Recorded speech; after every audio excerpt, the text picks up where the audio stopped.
Bonjour à tous. Cette vidéo a pour but de vous sensibiliser à la crise du coronavirus. Je ne suis pas virologue, ni épidémiologiste, mais mes compétences me permettent d'analyser des courbes de données de façon critique et de savoir là où elles nous emmènent. Les données que j'aimerais partager avec vous sont celles du nombre de morts en fonction du temps dans 3 régions où l'épidémie a déjà frappé. La province de Hubei, en Chine, où est apparu le virus, l'Italie et la France. Ces 3 régions ont des populations comparables, de l'ordre de 60 millions d'habitants.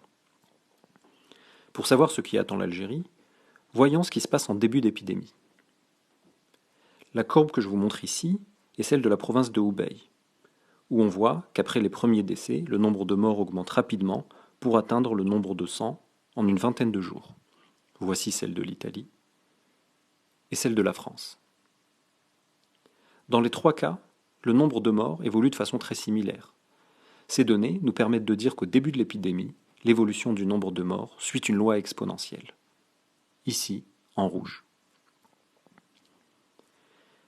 Je mets ici la formule pour les experts qui regarderaient cette vidéo. Pour les non-experts, cette formule a une signification très simple. Elle veut dire que le nombre de morts double en 2,3 jours. Ce qui est énorme. Pour vous faire réaliser à quel point la situation est grave, je vais vous demander de vous concentrer sur la barre des 50 morts.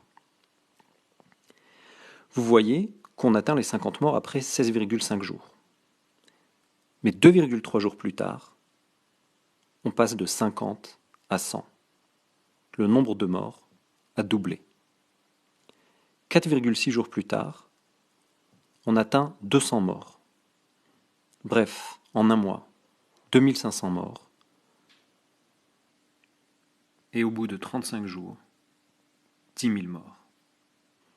Il faut donc agir, et agir vite. L'Algérie a une chance inestimable. L'épidémie arrive avec un important délai par rapport à ces pays. Elle peut donc s'appuyer sur leurs expériences pour gérer au mieux l'épidémie. Voici par exemple l'évolution du nombre de morts sur plusieurs semaines dans la province de Hubei. On voit bien que l'augmentation de ce nombre a été fortement ralentie et s'écarte de la loi exponentielle. Ceci a été possible parce que la province de Hubei a décidé à partir de 50 morts d'appliquer un confinement extrêmement strict. Voici une autre courbe, celle de l'Italie, où on voit que là aussi, on s'écarte de la courbe exponentielle grâce à des mesures de confinement. Mais c'est malgré tout une courbe qui augmente très vite, et on peut s'attendre à ce que le bilan dépasse largement celui de Hubei. Il pourrait être de 30 000 à 40 000 morts.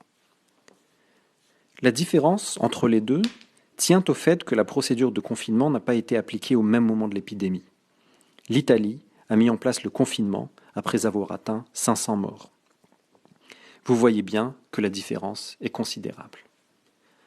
En France, les mesures de confinement ont été appliquées lorsque le nombre de morts a atteint environ 150. Il est aujourd'hui trop tôt pour voir l'effet de ces mesures, mais on peut s'attendre à ce que le bilan soit plus faible que celui de l'Italie, mais plus élevé que celui de la province de Hubei. Ces courbes nous donnent donc 2 informations importantes. La première, c'est que l'Algérie a une chance, celle de pouvoir limiter le nombre de victimes. La deuxième information importante, c'est qu'il faut saisir cette chance et la saisir tout de suite. Il nous faut appliquer et respecter des mesures de confinement avant d'atteindre 50 décès. Après cela, l'accélération de l'épidémie risque de devenir incontrôlable. Chaque jour compte. Chaque jour qui passe sans confinement augmente de 35% le nombre de victimes. Le comportement de chaque personne compte. Merci de faire suivre cette vidéo pour limiter le nombre de victimes en Algérie.